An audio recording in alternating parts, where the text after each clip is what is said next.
Hello दोस्तों, हम फिर आ गए थे एक कहानी केयरिंग हस्बैंड जिसको लिखा है श्रेया जी ने और उसका क्रेडिट भी इन्हीं को जाता है। सो दोस्तों, हमारी इस कहानी के पूरे एपिसोड नंबर 103 हो चुके हैं। हम देखते हैं आने वाली कहानी में क्या होगा। शुरू करते हैं कहानी का एपिसोड नंबर 104 और देखते हैं कहानी में क्या होता है। श्रेया बहुत ही ज़्यादा एक्साइटेड थी कबीर के जाने के लिए। उससे तो वेट ही नहीं हो रहा था। फिर वो कबीर की तरफ देख कर बोली, अभी हम लोग कब जाएंगे? ये सुनकर कबीर ने श्रेया की तरफ देखा और उसके चेहरे पे एक्साइटमेंट साफ देखी जा सकती थी। ये देख के कबीर बोला, तुम रेडी हो जा, फिर हम लोग निकल जाएंगे। ये सुनकर श्रेया खुश हो गई और फिर जल्दी से फ्रेश होने चली गई।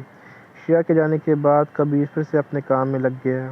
थोड़ी देर बाद जब श्रेया फ्रेश होकर आई तो उसने अपने क्लोजर से एक फ्लोरल प्रिंट की फ्रॉक पहन रखा था जो उसके घुटनों तक आ रही थी, जिससे वो बहुत प्यारी लग रही थी। फिर श्रेया ने अपने बालों के हाई पोनीटेल बना रखा था, थोड़ा सा टचअप किया, फिर कबीर के पास जाके बोली, अभी मैं रेडी हो गई। ये सुनकर कबीर ने श्रेया की तरफ देखा जो उसे अपनी ही चमकती आंखों से देख रही थी। श्रेया को इतना खुश देखकर कबीर को बहुत अच्छा लग रहा था। फिर उसने श्रेया को हाथ पकड़ा, उसे अपने उसके साथ नीचे चला गया।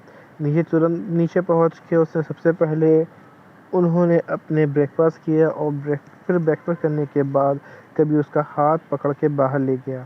कबीर ने पहले ही सारे इंतज़ाम करवा दिए थे, तो उसके बॉडीगार्ड पहले से ही वहाँ बाहर खड़े उसका इंतज़ार कर रहे थे। कबीर कहीं भी जाता था तो उसके साथ बॉडीगार्ड ज़रूर जाते थे। ये सब कबीर की सेफ्टी के लिए था। पहले तो ये सब देखकर श्रेया हैरान हो जाया करती कि कबीर के साथ हमेशा ये बॉडीगार्ड क्यों रहते हैं, और उससे थोड़ा अनकंफर्टेबल भी फील होता था।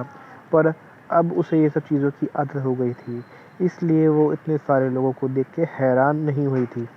कबीर ने फिर श्रेया के लिए कार का दरवाज़ा खोला। ये देखकर श्रेया जल्दी से बैठ गई और फिर कबीर भी अंदर आके बैठ गया। कार में बैठने के बाद श्रेया ने देखा कार में उसके और कबीर के अलावा कोई भी नहीं है। ये कोई और नहीं, कबीर का पर्सनल असिस्टेंट था। ये देख के श्रेया मुस्कुरा दी, पर उसने कुछ नहीं कहा। जब तक कोई काम ना हो श्रेया कभी भी किसी से बात नहीं करती थी, और ना ही कभी कोई श्रेया को कुछ बोलता था, क्योंकि कबीर को ये बिल्कुल पसंद नहीं था कि श्रेया उसके अलावा किसी भी आदमी से बात करे, और ये बात श्रेया को बहुत अच्छे से पता थी, इसलिए वो कभी भी किसी से कुछ नहीं बोलती थी। कबीर ने श्रेया को अपने असिस्टेंट की तरफ देख कर मुस्कुराते हुए देख लिया था, और ये देख कर उसने बिल्कुल भी अच्छा नहीं लगा। फिर उसने घूर के अपने असिस्टेंट को देखा, और वहीं कबीर को इस तरह देख कर असिस्टेंट डर गया। उसे समझ नहीं आया कि कबीर उसे ऐसे क्यों घूर रहा है, पर उसकी इतनी हिम्मत नहीं थी कि कबीर को कुछ पूछ सके। फिर उसने जल्दी से एक बटन प्रेस किया जिससे पैसेंजर सीट और उसके बीच में एक पार्टीशन आ जाए। कबीर के साथ इतने सालों के से काम करने के बाद वो कबीर को बहुत अच्छी तरीके से जानता था, इसलिए वो कबीर को देखकर ही समझ गया था कि उसे क्या करना है। भले उसे अभी तक समझ नहीं आया था कि कबीर उसे घूर क्यों रहा था, पर उसे ये ज़रूर पता था कि उसके क्या करने से क्या कबीर को गुस्सा कम हो जाएगा। एक शाही थी जो कबीर के गुस्से को शांत कर सकती थी। जब कबीर ने उसे बताया था कि श्रेया भी उसके साथ चल रही है, तो वो हैरान हो गया था, कि कबीर हमेशा पर्सनल और प्रोफेशनल लाइफ को अलग रखता था। उसे बिल्कुल भी नहीं पसंद था कि कोई उसे काम में हमें परेशान करे, इसलिए वही अपनी फैमिली के से भी अलग दूसरे मेंशन में रहता था। पर श्रेया के आने के बाद ये सब बदल गया। श्रेया के आने से पहले कबीर की फास्ट प्योरिटी उसका काम था। जब से श्रेया उसकी लाइफ में आई थी, कबीर के लिए श्रेया उसके काम से ज़्यादा इम्पोर्टेंट हो गई थी।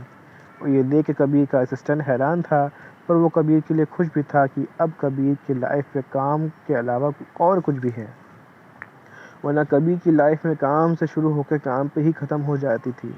कबीर के असिस्टेंट ने देखा कि कबीर जब श्रेया के साथ होता था तो वो एक अलग ही आदमी बन जाता था। उसके आसपास का भयानक ऑरा कहीं गायब हो जाता था। कबीर को खुश देखकर उसका असिस्टेंट बहुत खुश था। कबीर के आसपास जितने भी लोग थे जब उसके लिए बहुत ज़्यादा वफादार थे, इसलिए उसकी सब कबीर को खुश देखकर उन्हें बहुत अच्छा लगता था। वहीं पीछे कबीर ने श्रेया को खींचकर उसे अपनी गोद में बिठा लिया और किस करने लगा।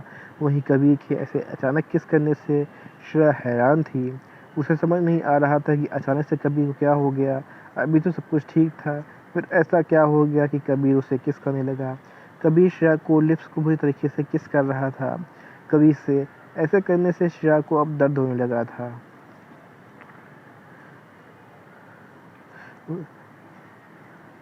लेकिन श्रेया से बर्दाश्त नहीं हो रहा था। उसने कबीर की तरफ देखा, जो अपनी आंखें बंद करके बहुत ही पैशनेट तरीके से उसे किस कर रहा था। ये देखकर श्रेया अपना एक हाथ कबीर के बालों में ले गई और फेरने लगी। श्रेया के ऐसे करने से कबीर थोड़ा शांत हुआ। कबीर तब तक श्रेया को किस करता रहा जब तक वो पूरी तरीके से सेटिस्फाइड नहीं हो गया।